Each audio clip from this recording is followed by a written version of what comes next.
I just had to have my arm like this for like a whole minute, and that was really tiring because I did exercises that I guess got my like upper back shoulders going.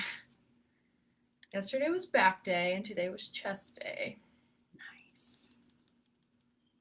I don't know what tomorrow is. First heart. Your mommy's watching. Hi, Mommy. Mommy, my ear doesn't hurt. But, but it could.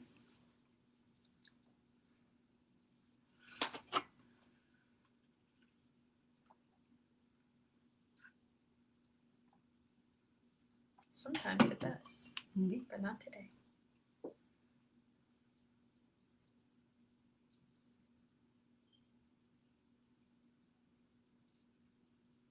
Wait, I didn't see where that posted. Hopefully it was to my page. Gotta watch those things. Mm-hmm.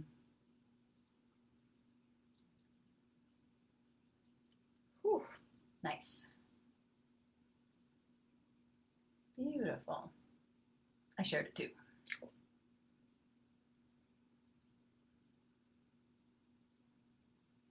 All right. Are we ready? 6:15. Perfect timing. Welcome, everyone. Oh, yeah. Good evening, everybody. Thank you so much for joining us tonight.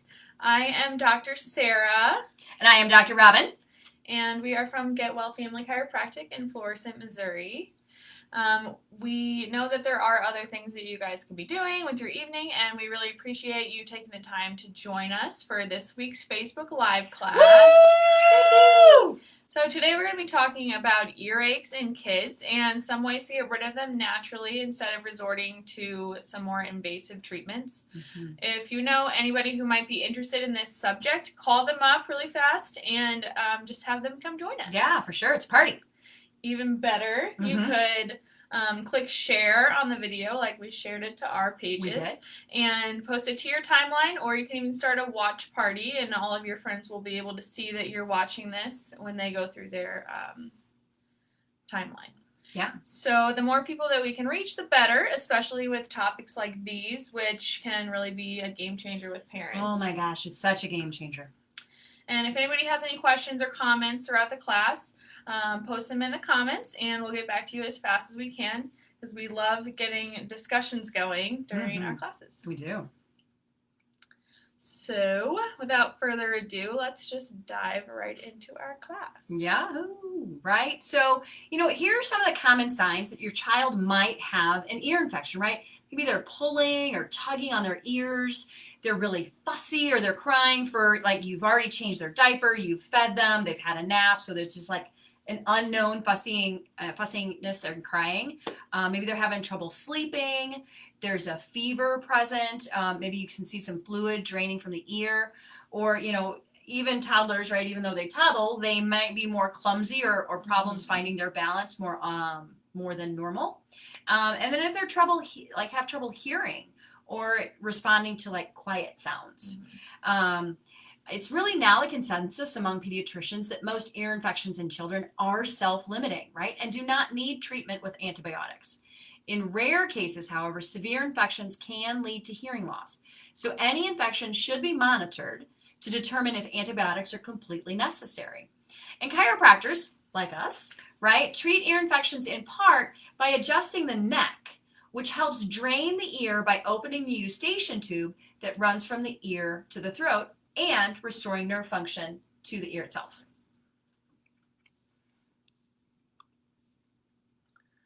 All right, so why do kids get so many earaches? It is true, children do get more earaches than adults do. And in fact, the peak time that kids develop ear infections is between ages 6 and 24 months. And about 15% of kids develop frequent or recurrent ear infections, which is 3 or more within a 6-month period. And the average child has a total of 2 to 3 ear infections throughout their childhood, or more if they attend group daycare. Right. But 70% of the risk of ear infections is caused by hereditary factors, so there's not always a lot that can be done to prevent them. But some steps that might help reduce the occurrence of ear infections include breastfeeding for at least 4 months. Mixed feeds like half bottle and half breast do not have a protective effect. And then also avoiding secondhand smoke. Passive smoke in the home increases the risk of ear infections by 25%. It is huge, right? It's astronomical. Yeah. And also discouraging pacifier use in children ages 1 and older can help decrease that risk of ear infections. Pacifiers after this age increase the risk of ear infection by 30%. Yeah, because it just gets, all the gunk gets stuck. Mm-hmm. It's really important to keep in mind that eustachian tubes are smaller and more level in kids than they are in adults, and this makes it difficult for fluid to drain out of the ear, and that's even under normal circumstances. If the eustachian tubes are swollen or blocked with mucus due to a cold or other respiratory illnesses, that fluid might not really be able to drain. And also note that a child's immune system isn't as effective as an adult's because it's still developing. So this makes it harder for children to fight infections. Mm-hmm. As part of the immune system, the adenoids respond to bacteria passing through the nose and mouth.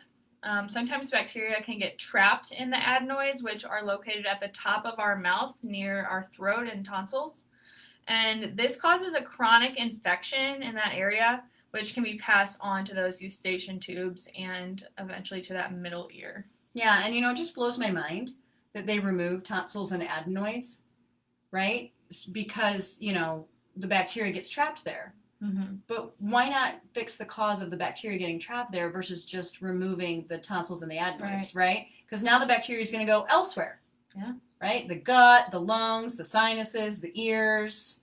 I don't know. That's just my thoughts on it. My 2 cents worth.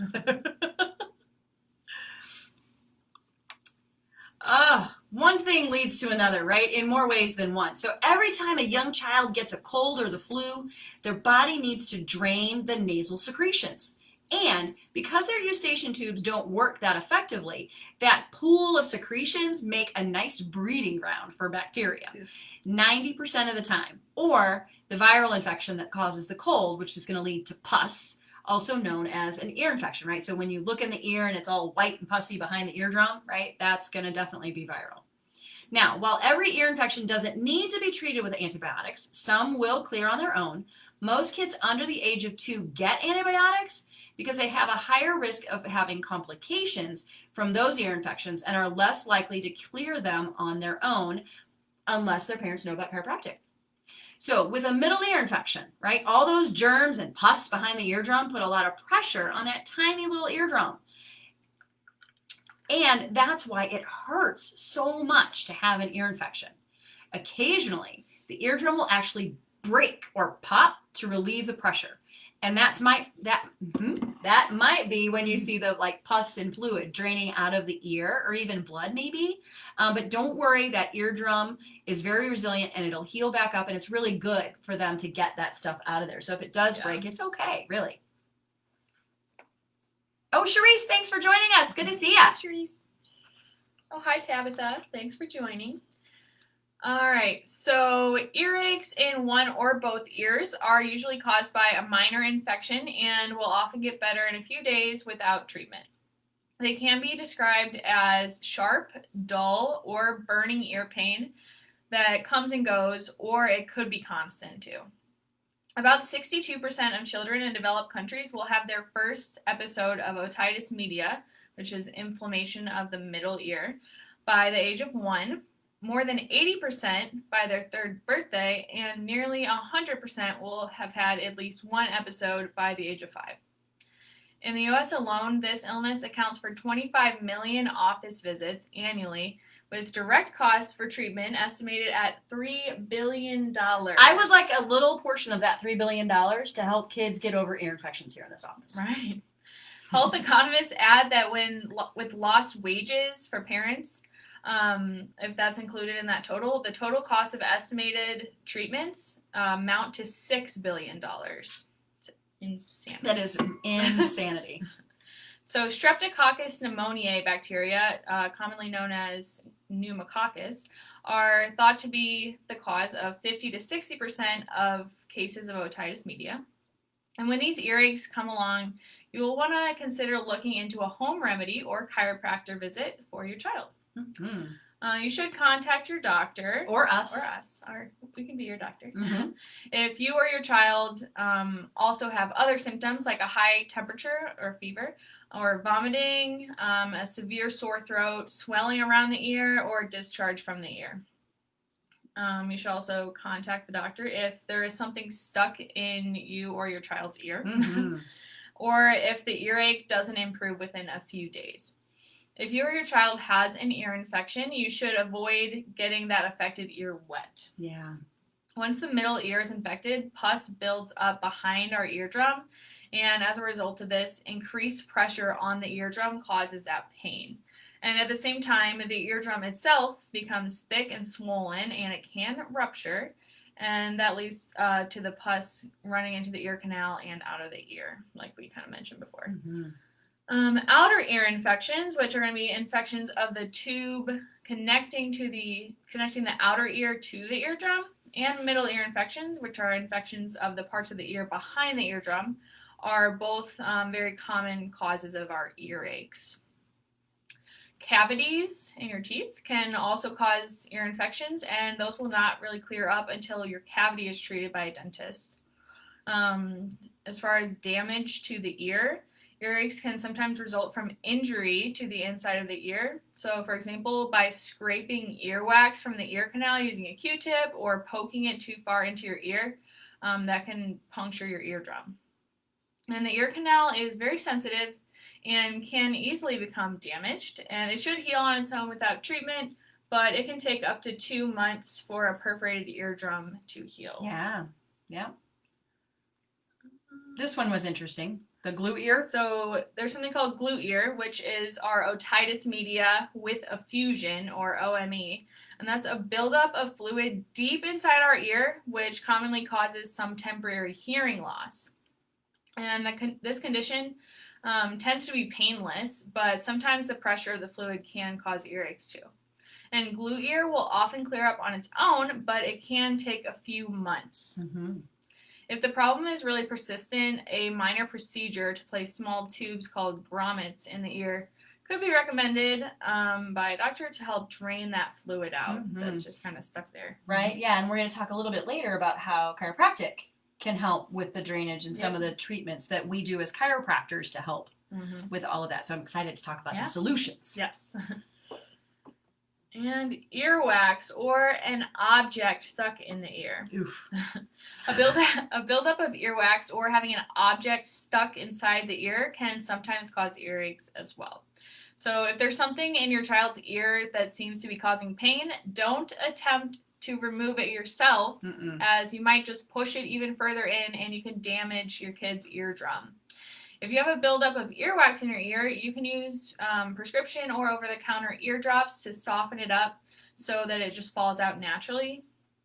And in some cases, your doctor might need to remove the earwax once it's softened with the ear drops by flushing the ear out with water, and this is known as ear irrigation. This is actually something you can do at home too, over the counter, right? My oldest child had really bad earwax, and we would have to do this really regularly. Yeah. Works beautifully.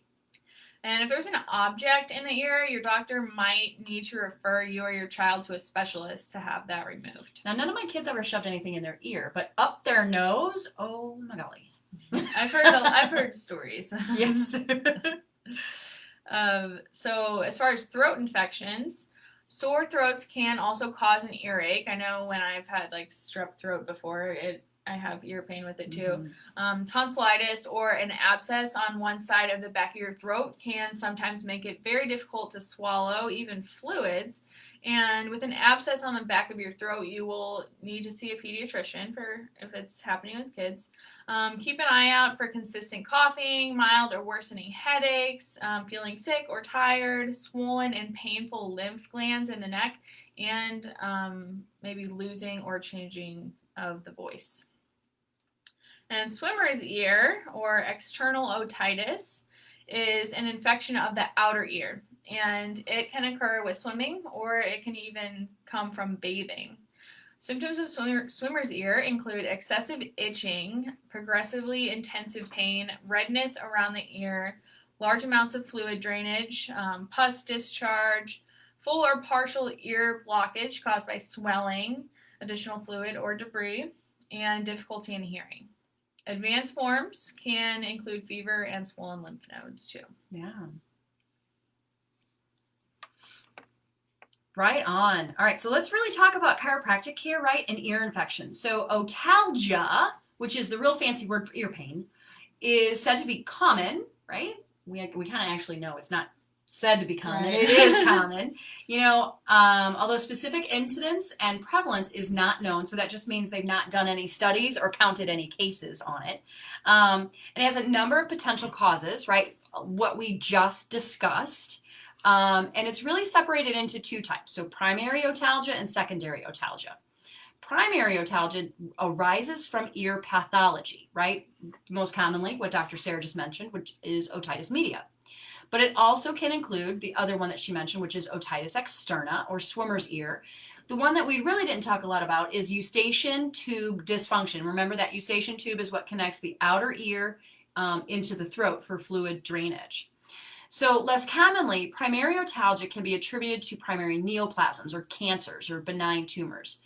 Up to 50% of cases, though, are classified as secondary otalgia, which involves that referred pain from other areas, including the chronic infections, which spread to other tissues such as the base of the skull, dental abnormalities, sinuses, pharyngeal or salivary. I'm trying to talk flowers now. Salivary gland infections, temporal arteritis, which is going to be a swelling of the artery at the temporal bone, and or cervical, right, upper neck, and temporal mandibular joints, TMJ dysfunction.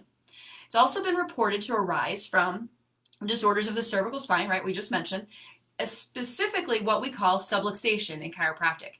A subluxation is a tip, twist, or tilt of the vertebrae in a specific way that it irritates the ability of the messages to be sent between the brain and the body. In this case, we're talking about the ear. Subluxations are caused by three things, right? They're caused by trauma, they're caused by toxins, and toxins are things that are in the air, things that are in the water that we drink, foods that we eat, products that we use on our body, the things that we clean our homes with. And autosuggestion, which is a really big word for what we call stinking thinking, right? Or oh my, or oh me, or like stress, right? Total emotional trauma. Now, subluxation in children can begin at birth, and birth trauma is the biggest cause of subluxation in kids. If forceps or suction are used to aid in the baby's birth, right? The probability of that traumatic subluxation increases dramatically. Cesarean births are even more traumatic. So it's also been found that 50% of all children will fall from a high place within the first year of life, such as a bed or a crib or the couch. This also contributes to traumatic subluxation of the upper cervical vertebrae, right? And those are specifically the ones that supply information to the ear. Now, chiropractors address these subluxations through chiropractic adjustments. And there are many different methods that Dr. Sarah and I utilize. We can use our hands to put force through those spinal joints or other joints through the body. There are also different tools with different functions. There are different tools that we use. One, we call ours the clicker, but there are many different tools. And then there's also different functions with our chiropractic tables that can help to adjust patients in the best way for them. Now, when we're adjusting kids, we often opt for the very gentle adjusting techniques and tools like our activator, right? Oh, we didn't bring one in to show. Oh, yeah. Dang it.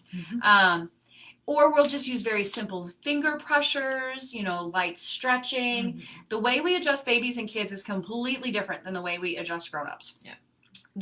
It doesn't hurt, right? It's not scary. The kids love it, right? They love getting adjusted. They sometimes fight over who gets on the table first. Yep. When kids or adults come into office with ear pain or sinus blockage, this really opens the door to a whole nother skill set, right? As I was alluding to earlier that we have as chiropractors. We always look into these patients' ears with our otoscope. I call it an ear looker, to look for the classic signs of infection or blockage. But we're equipped with different techniques like sinus tapping to clear out the sinuses, right? And it'll help clear out the ear blockages too. We can also put slight movements through the cranial bones of your skull to help open up those eustachian tubes. We even move the cartilage of the ears around by giving them little tugs, and we'll show that in a little bit, to help drain those ears.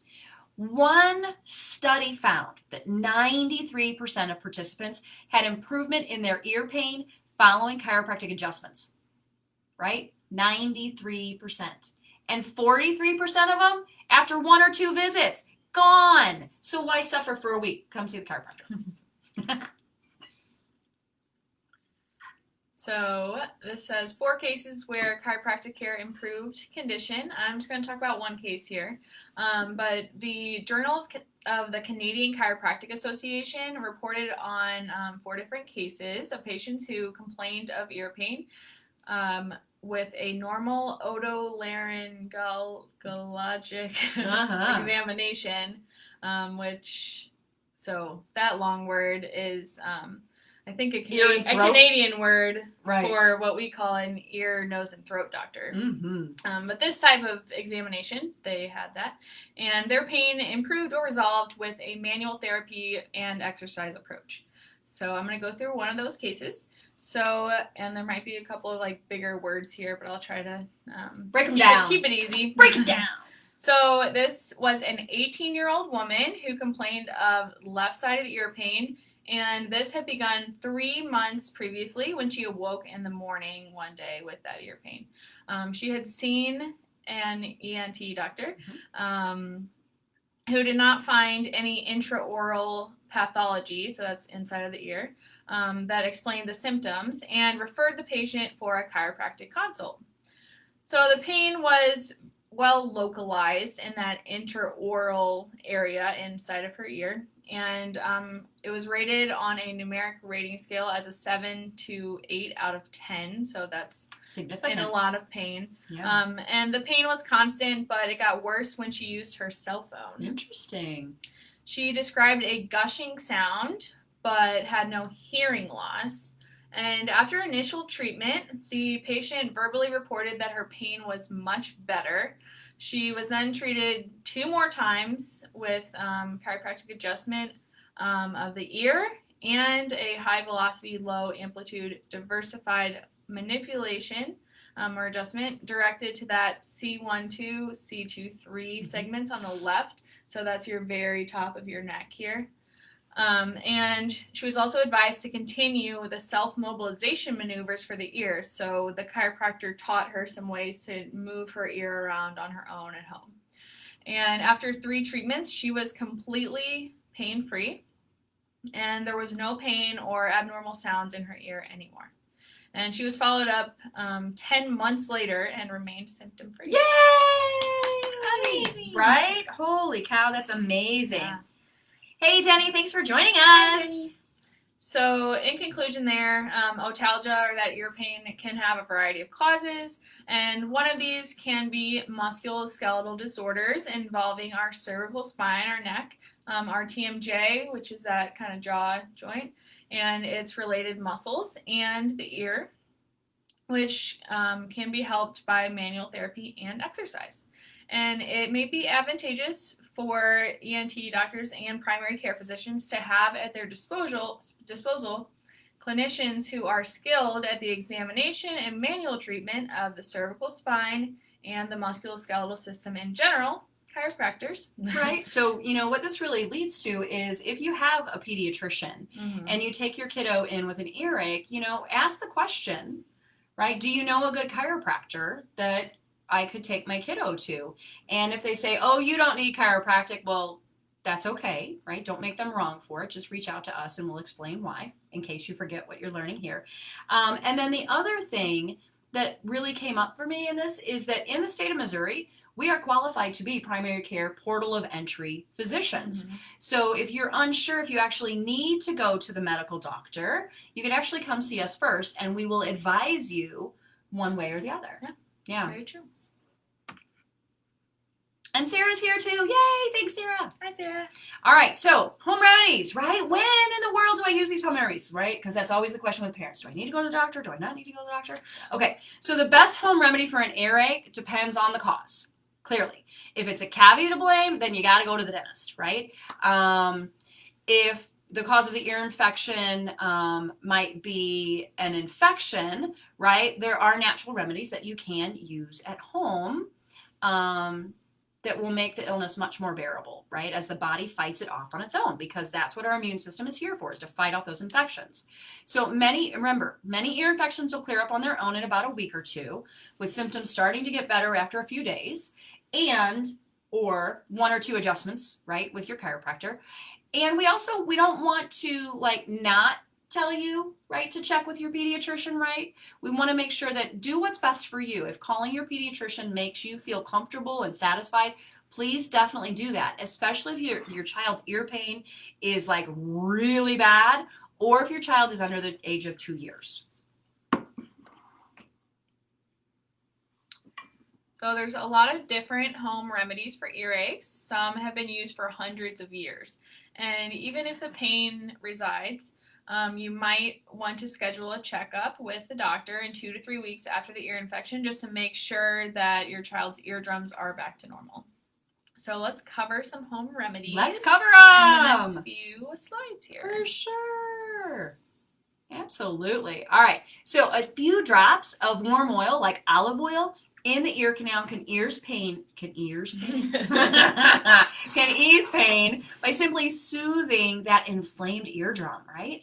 For a baby, try this when they're sleeping, right? To ensure that the ear is upright positioned for a few minutes, right? Right. So that the oil doesn't all dribble out on the pillow or somewhere else. See that happening. Right, totally. This won't harm your baby's hearing, as the auditory structures are located on the opposite side, right behind the eardrum, where the oil is making contact. And let gravity really be your friend. The AAP, Academy of American Pediatricians, I think, suggests that you use the olive oil is no warmer than body temperature, right? So be sure to check it with a thermometer. You don't want to put something too hot in the baby's ear. And also note that ear drops or olive oil drops should not be used if the eardrum is burst, right? And they will not help clear an ear infection. If the eardrum has burst. Right, thank you. So garlic has both antibiotic and pain relieving properties. And one study found that eardrops containing garlic, among other ingredients, were just as effective as over-the-counter eardrops. To use this method, you can soak crushed garlic in warm olive oil or sesame oil for several minutes, and then just strain the garlic out and apply that oil into the ear canal the way that we mentioned before. Yeah, absolutely. And you can actually buy over-the-counter already made garlic mullein eardrops. Mullein is another herb that's really great for ear infections. Will help clear bacterial and or viral ear infection. Oh, tea tree oil, right? What an amazing essential oil. So it's antifungal, it's antiseptic, it's anti-inflammatory, and it's antibacterial. So these can be applied as ear drops to reduce the pain and discomfort. If you're worried about sensitivity, make sure you mix a few drops of tea tree oil with a small amount of olive oil before putting it in the ear, which I would recommend anyway, because you really don't want to put essential oils in the ear unless they're very diluted. Saltwater insuction. So for babies, sometimes hosing the nose, or which is gently squirting salt water into your baby's nose, followed by a gentle suction, can get nasal secretions moving, which will help to unplug and drain the eustachian tubes. Yeah, for sure. And in adults, right, a neti pot or something like that. Yeah. Yeah.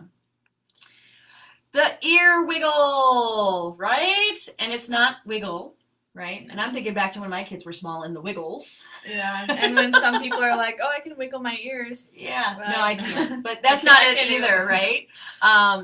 So children who suffer from chronic sinus infections, I'm really struggling talking tonight, man. And stuffy noses from allergies can really benefit from gentle ear wiggling. To do this, lightly pinch the earlobe between your thumb and forefinger and pull out and down a few times. This may pop the eustachian tube open, which will allow that fluid to drain. This maneuver is very similar in effect to yawning or swallowing or nose blowing to open up your ears during travel. And you might need to be a little firm with it, right? But not too firm that, your kid cries. Oh, I wonder, are you familiar with the pharyngeal sweep? I am not. Oh, really? Well, except for the like that. Yeah. Yeah, so I am familiar with that. I think I learned it from your uncle. You probably did. You know what? Yeah. I just was thinking it was something else. Yeah. Yeah. But that works too. Yeah. So you can actually, no, maybe not you, but we can actually do what's called a pharyngeal sweep, which is actually just taking our hand back into the back of the mouth and sweeping out any blockages where the eustachian tube empties into the throat. Works like a charm, even though it's a little uncomfortable. Mm-hmm. Especially if you've got a good gag reflex. People often are going to use ice packs and warm compresses, like a heating pad or damp washcloth, to relieve pain, as we know. But the same can actually be done for ear pain. This method is safe for both kids and adults. To do this, you can simply just place the ice pack or warm compress over your ear and just alternate between warm and cold after 10 minutes. And if you prefer either cold or warm, you can just use one compress too. Yeah, for sure. Ooh, hydrogen peroxide really is another natural remedy for earaches for many years, right? This method of treatment, you're going to place several drops of hydrogen peroxide into the affected ear and just let it sit for several minutes before letting it drain into the sink. And then rinse the ear clean with distilled water. And distilled water is good because there is absolutely nothing in it. It's super clean. You're not going to find any toxins or microbes or anything like that. So distilled water would be the way to go there. All right. And I would say, unless it's completely necessary, we don't really recommend this, but the American Academy of Pediatrics suggests that over-the-counter pain relievers like ibuprofen and acetaminophen can be used to control pain associated with painful types of ear infections called acute otitis media. They are safe to use with or without antibiotics, but be sure to follow the directions on the label if you do use them, and they also will lower fever. So yeah, I mean, you're right. Like we didn't want to like they will lower a fever, they will. but we didn't want to leave this out, and it's not inside of our chiropractic philosophy, right? Because we are healers from a natural realm, and while these things do work, we don't necessarily recommend them as a first line defense. We would rather have you do the home remedies, come see us, and as a last resort, right, you can move to these types of things. And if you do decide to use them, you can talk to your doctor about the appropriate dose for kids, because it's obviously going to be lower than for adults. They do have children and infant versions for over-the-counter pain relievers. And it is unsafe for children under 16 to take aspirin. Yeah, so don't give your kids aspirin if they're under 16.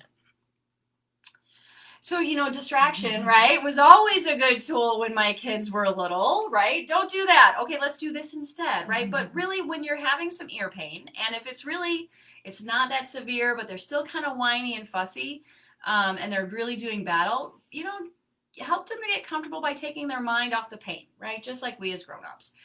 Put their favorite movie in, maybe play outside, maybe do a new coloring book or play a game. Get their favorite snack, right? Or simply just find something else for them to focus on.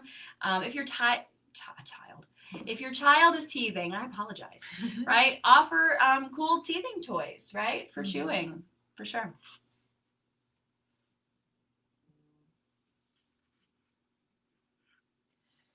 The American Academy of Pediatrics, so we figured out what AAP stands for. We did, yes. They set guidelines that recommend fewer medical interventions for ear infections. Yay! First issued in 2004, the guidelines are regularly bolstered by new research, and doctors have gotten on board with this. Finally. The AAP released revised clinical practice guidelines for the diagnosis and management of uncomplicated AOM, acute otitis media, in children aged 6 months through 12 years in 2013. The updated recommendations intended as a clinical decision-making framework for primary care physicians, provide more rigorous diagnostic criteria intended to decrease the unnecessary antibiotic use, and also address therapeutic options, analgesia, prevention, and appropriate selection of antibiotics. And they also discuss recurrent AOM, which was not covered in their previous guidelines before. Yeah, that was like a really big deal, how antibiotics were so overprescribed, right, in children. And the ramifications of that are really just showing up in our kids now with autoimmune issues, gut problems. Yeah, totally. All right, so when to call your pediatrician chiropractor. Right? If your child is younger than a year old and has an ear infection, is older than 1 year old and has an earache with a fever, has something stuck in their ear, definitely call the pediatrician, has an earache along with a stiff neck, that's chiropractic, has an earache along with a swollen or red skin behind the ear, you can certainly come here first and then go to the pediatrician. Has an earache along with dizziness or difficulty balancing, that could still be chiropractic. An acute earache that causes crying and pain relievers are not working. Has pus or blood running out of the ear, an indication that the eardrum has ruptured. We can certainly look inside for that. Still has an earache or a fever after 2 days of treatment with antibiotics.